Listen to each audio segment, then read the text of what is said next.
here locally, and I help with the Discover Niagara shuttle.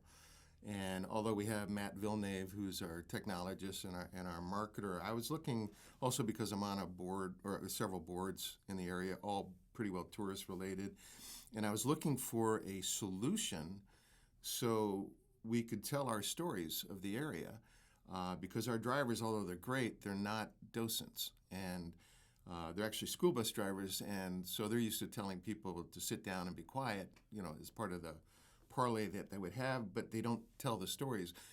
Some of them are good, they'll point out things, but we wanted to be more consistent with it. And this area is such a storied place that I was looking for some sort of technology and solution to do it. And it's proof that targeted social media ads work, because when I was searching, up popped an ad, and it was a company at that point called Here Here.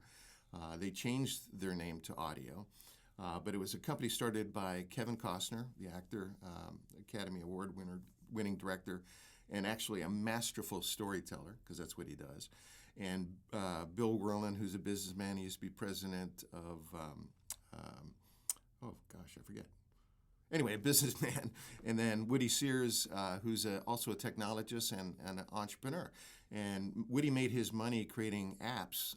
One of the apps he created taught kids how to read. And so he sold the app, has made a lot of money in the industry. So they got together and they created this positioning location technology, really, that turns your iPhone, and now your Android, because it's live on Android, into a story narration based on stories that happen in that area. That you're at. Wow. And so I looked on it. I called them up, actually, because I wanted to introduce them to what the heritage areas do across the country. And a lot of people don't know what the heritage areas are. We're very lucky in this area that we have two.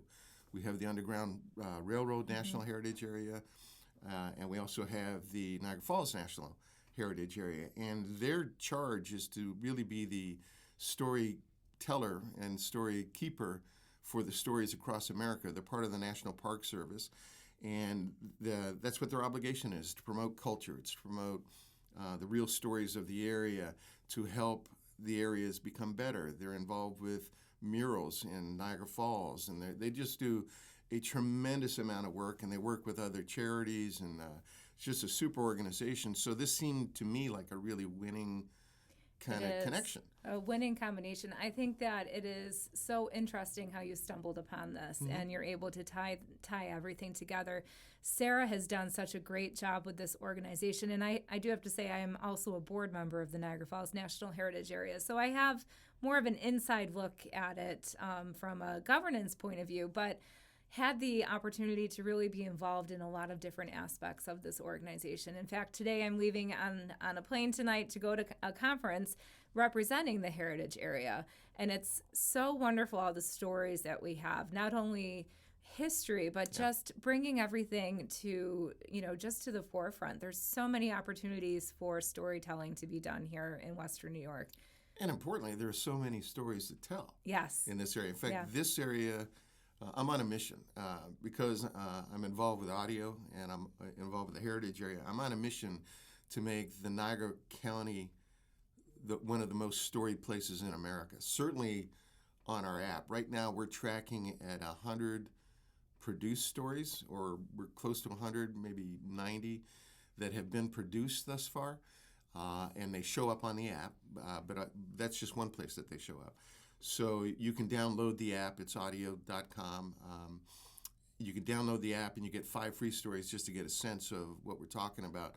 But we're trying to get 250 stories done for America's 250, and we're well on the way to do that. To meet that goal. And if we do that with the population and the area that Niagara County is, we most definitely will be the most storied place in America. And we've got over 10,000 stories across America now with Autio, and we're on a very big push for the Great American Story Search to get stories in. And the stories that we're looking for are really stories that have made a shift, that have been important for something, that have laid the groundwork for things to happen.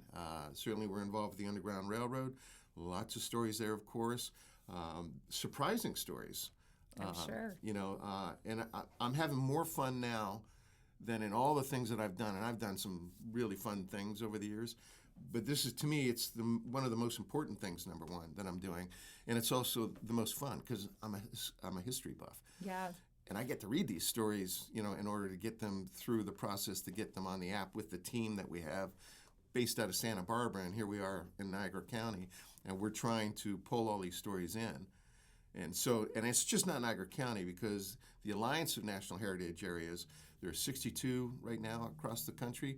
They're all involved in this. And so because they're involved now, Texas Tourism has gotten involved, and they just did a grant for $200,000 to tell 1,000 stories in Texas. Wow. And wow, that's amazing. it'd be like the Smithsonian of storytelling, but we want to tell them before they're lost forever. And the stories we really love are the stories are not told yet, and we're looking for those. So how do you curate these stories? How do you find them? How do you decide what stories are worthwhile to tell? What is the process that you have to go through, to make that happen? Because I think I have about 10 stories I could probably tell you right now. Excellent. Well, the process is simple. You go to storyamerica.org. You don't have to pay anything to submit a story idea. So go ahead and submit a story idea. What we do is we take that story idea, we see if the story is already produced. Chances are, if you're coming up with a story and you kind of own that story, maybe it's a family member, maybe it's an aunt, uncle, dad, whatever, mother, brother. But if you have the knowledge to present it, then you go to Story America, give us the idea. From that, we then get contact with you, and then we say, yeah, we're good with this. This will work. And there are 3 ways that we can do this. It depends, and 3 different price points. So you can get in. It's a one-time charge always, and you can get it into the app for $150. And that means that you have the story written and you have it narrated. Now, here's the trick. Because the narrations have to be approved by Kevin's team at Autio, we have to then submit that to make sure it's up to par with the professional voice artists that we use internally. And we're looking now at this point to employ local ones in different areas. And the reason we want to do that is all the stories are never going to be AI. The original content will always be a handwritten original story, research verified. We have a writing guide to help write the story correctly, because you want to write it for narration, not just necessarily a news. Much different. Much different. And we find that local narrators can put some touch to it, their voice inflections, how they say things.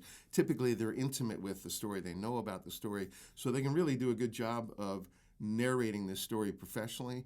And it's a lot of fun for the narrators, too, because what we do is we send them maybe 5, 10 stories in blocks, and good narrators will blast through these things once they get into the rhythm of it. Right. In about an hour, they can do 5 stories. So that, they're making $50 a story, so they're making $250 an hour doing things that they love. And learning about an area, learning about the history and bringing that story to life. What have been, out of all of the stories you've curated so far and gone through and loaded up into, this really great, I guess you could call it a museum of history. It's a digital audible museum of stories. What has been your top favorite story that you have come across so far? Oh, man. I don't even know where to start with that. Well, I'll tell you what I found interesting is the Niagara movement that happened here. The Niagara movement was actually the precursor to the NAACP. It started actually by folks that were trying to get certainly the rights, right, their human rights. And they met actually the northern shores of Lake Erie, but most of them were from here. But they went to the community in Ontario that many freedom seekers went to. And there's still a big black community there.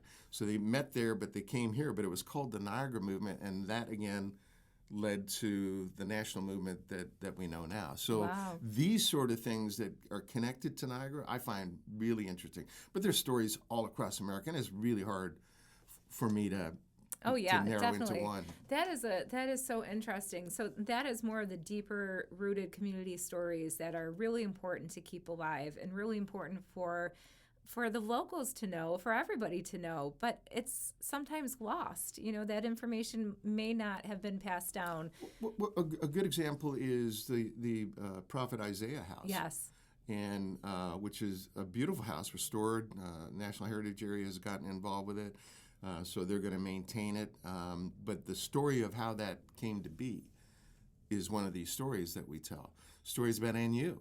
About NU early on, they needed money to survive, and it was a Jewish businessman here in Niagara County that lent them that money to have NU make that happen, make it survive and flourish as Yeah. it has. It started with one fellow who happened to be of the Jewish faith. So it's just amazing, all these things that connect us. Yeah. Wow, that delves deeper into history and deeper into the fabric of community. Sure. It really does, because you're telling the story of things that have been lost, and the information is still there, but you're bringing it to light. I think this is fascinating. I knew a little bit about your program that you've been working on for a while, and I remember when you had said it had first started as the Here Right. series, and I remember you mentioning it. I'm thinking that's really interesting. That's great. And now, though, it has evolved, because you've been with this for a few years now.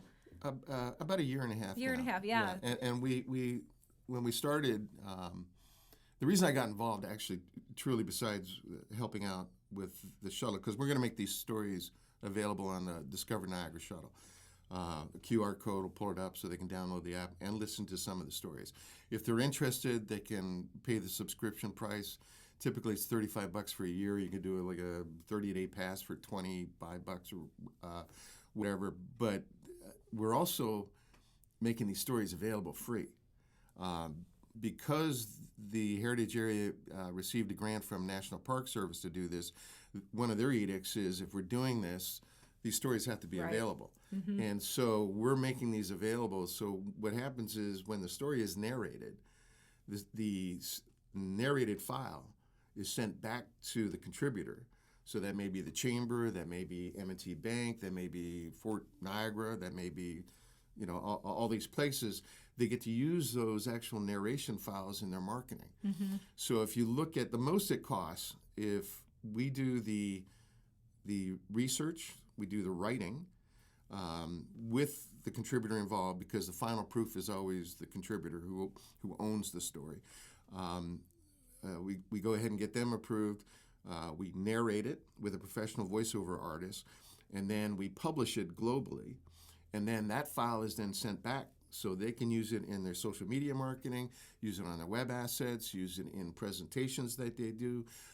There are certain restrictions to it. You can't do anything that's going to make the narrator not get royalties, right? Mm-hmm. So you can't use it in commercials, like national commercials and all that sort of stuff. Right, but there's other simple ways, restrictions, yeah. Right, there's other ways this can just grow. You can Oh, of use course. this to your advantage. So It's multi-use. multi-use and just community members can be a part of this. Businesses, organizations, Sure. there's no limits on that. Really isn't. And you make the story available on your website. That's free, so people can hear it.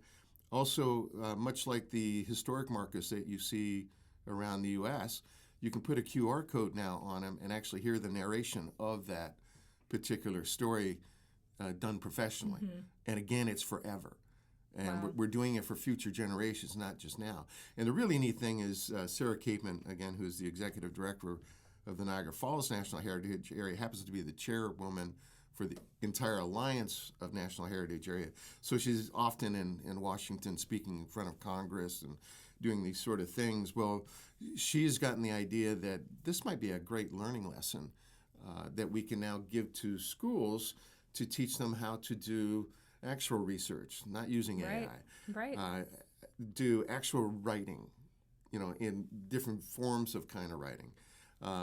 And then do actual investigation and maybe even narration. Right. You know, a little so- bit of communication all wrapped up into a storytelling. So Sarah's talking now to one of the schools to talk about how to implement these things now into the story lessons that teachers will have free access to through the Heritage Area.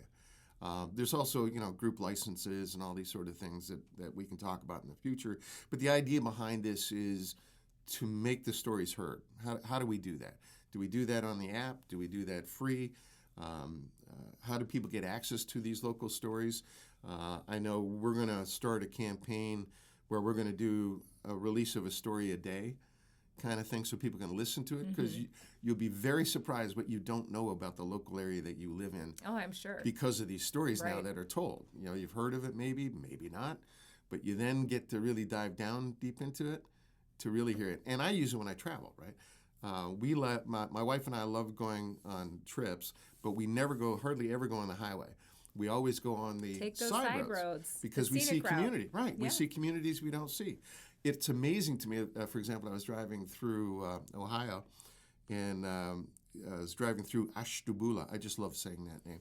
And it was so surprising how many things happened in Ashdubula, that just popped up. It chimes up because when you have the app on, these stories will pop up. Right, because it's centered on where you're traveling. Right. So, we think about the cell phone has all of this data and all this information on us. But in this case, it's really interesting because as you're traveling, you find out the history and the woven, You can plan your trip now. Yes. Through the app. You can Based plan your on trip that. based on the stories that you hope. And the idea behind this is to get people to go see the places, because it literally is pinpointed GPS exactly where that story happened historically. So we verify everything. So this is factual writing. Right. Now we are starting to use AI. In fact, we're programming AI, which is really kind of interesting because we're programming AI for translation. In Canada, we're going to Canada with this. It's already in Australia. It's getting ready to go to France. It is a global app, so we're doing this same sort of thing in all the countries. And in Canada, of course, you have to have French-English, or rather English-French. Unless you're in Quebec, then you say French-English. But if we write it originally, then we can use AI to translate it. But the interesting thing is, we need to get somebody that is an actor or a performer, entertainer, and an educator maybe to work with AI to develop the correct way to translate these specific stories, Right. again, with the right inflections in the right places, so it's not just where you're reading a line, you're actually having infotainment, right? So you're listening to it, you're learning things, and you're engaged with it. Yeah, it's a little bit of everything. That's one thing I love about the Niagara Falls National Heritage Area and all of the Heritage Area programs is they combine a little bit of history, culture, destination, education, a little bit of everything. And it sounds like this is right. I'm so glad that you found this because this is tying all of that together. And it's really making the stories live on in a place forever. Forever. For future, and you can't take them away. Right. Once they're done. Future generations will have this information. Forever. So the more stories we can tell, the better it is for. You have to understand where you came from to know where you're going. And, if we, particularly what you see in the media now, a lot of times it's incorrect.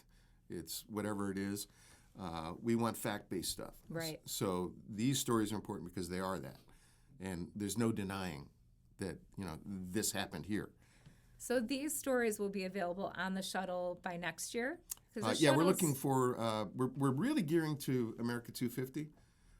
Which Sarah again is involved with. She's on the committee, and we're trying to get them done for that. We'll be way ahead of 250, I think, here locally. We haven't even gone to Erie County yet, really. I mean, there may be a couple stories there. I was saying when I first got involved, there were 8 stories in Western New York when I first got involved, and I said that's why I called them. I said, this will only happen. Your app will only work if you have a lot of stories.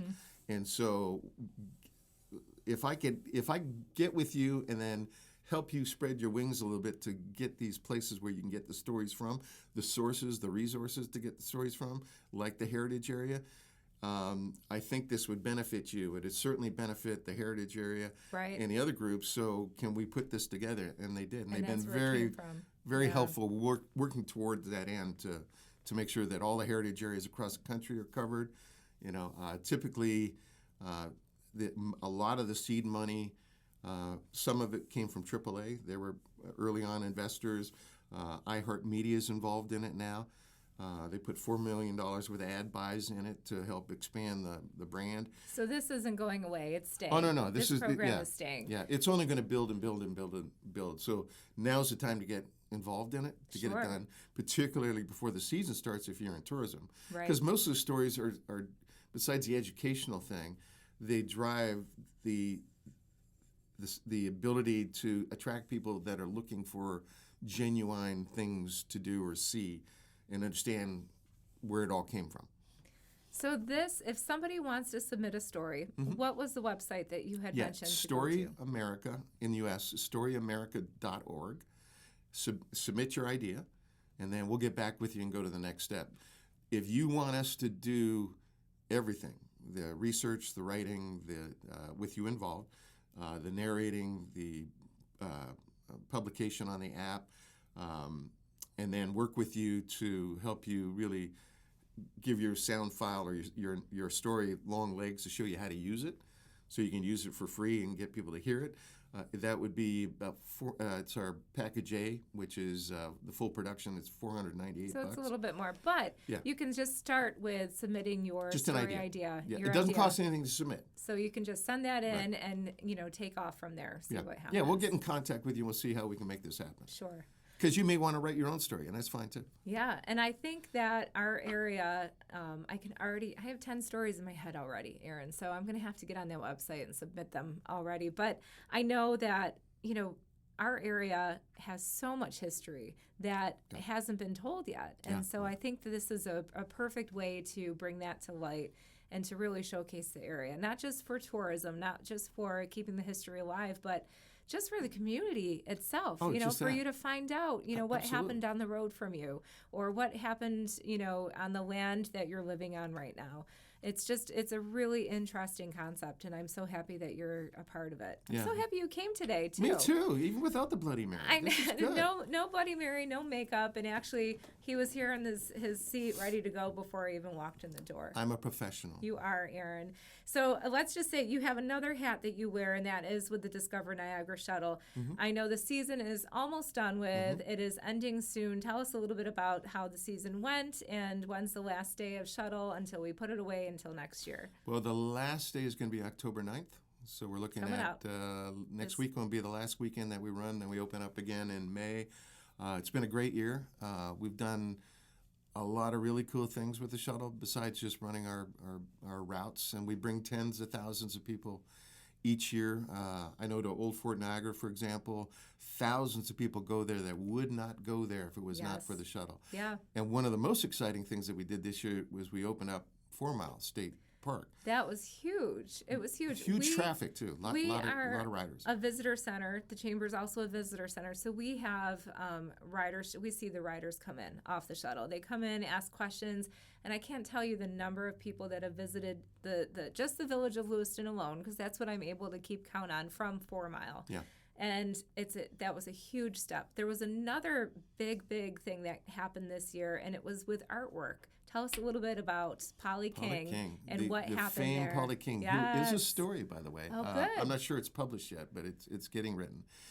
Polly King was an amazing artist, and her house, I've not been, but it's a treasure to behold. It apparently holds about 10,000 still undiscovered artwork that she's done, but we've wrapped, and we're in the process of wrapping the shuttles with her artwork. Which has been amazing. It's beautiful. It's been so nice stunning. to see them up and down Center Street, up and down the route in Niagara County, and the artwork reflected onto the shuttles. It's a celebration of this area. It is. It's beautiful. She did that. I mean, I understand back in the 70s and 80s, everybody wanted to have a Polly King.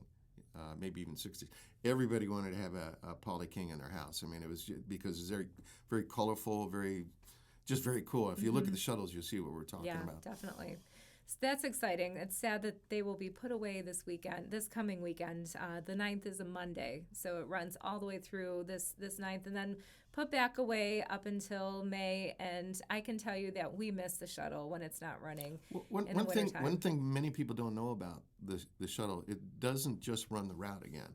So if there is a school group or a nonprofit that kind of has the same kind of missions that the Heritage area has, we will help facilitate a discounted, we'll pull them off a route, like one of our shuttles off a route, and then we will let that nonprofit use it, or we'll use it for them, help them out getting people, kids to areas and whatnot.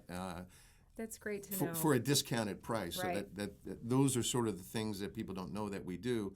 The idea is to support the community, and we do it in many ways through the Heritage area. Well, the Discover Niagara Shuttle was just one project off of the National Heritage area, and it's just the work that the organization does is amazing. With a small team, too. It's a small team. Sarah leads it, and Sarah Capon is the director, and she's phenomenal. She's done a lot of things to make the organization grow with worthwhile projects. And both of these projects that you just mentioned today are just worthwhile for our community. We wouldn't be able to function without them. I mean, they're some of the best things that have happened in this, and it's bipartisan. Yes. Nobody dislikes what the Heritage area does and the shuttle. Everybody embraces it. Yeah. As they should. Well, thank you, Aaron, for joining us today. See, I told you it was casual, low-key, very easy. Maybe next time hair and makeup for you. And Bloody Mary. And a Bloody Mary, that's right. Bloody Mary will be on the table for you at some point next time I see you. Oh, great. This there is we good. go. Good news. Aaron has been a volunteer, a board of director of the Chamber. He's also been a volunteer with our organization. You can often find him out bright and early with us, setting up for events or taking down or just providing support during events. So we appreciate the volunteer service that you do. And I appreciate you and what your staff does too. Well, thank you. You're a small and mighty staff that does a lot as well. We are. We're small and mighty. We keep going. In fact, this week, we're a little short-staffed this week. Suzanne's on vacation. I'm leaving for a conference today. Susie's holding down the fort. She's our administrative assistant, and I'm giving her the keys this week. She just has the keys to run the chamber. So Susie's in charge. Susie's in charge She's this in week. charge. Thank you for joining us today, Aaron. Thank you for another episode of Growing Business and Community. So happy that we were able to have Aaron a part of as our guest today, even if you were the second choice, Aaron. I was the second.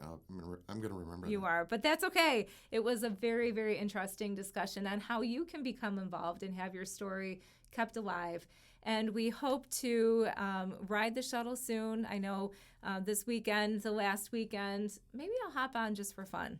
Well, remember, we're doing the electric light parade. That's right, in December. Lewiston, so we'll see the shuttle. So you can ride it then. It'll be decorated. We'll see the shuttle up and around. Thank you for joining us, and tune in next week for another episode of Growing Business and Community.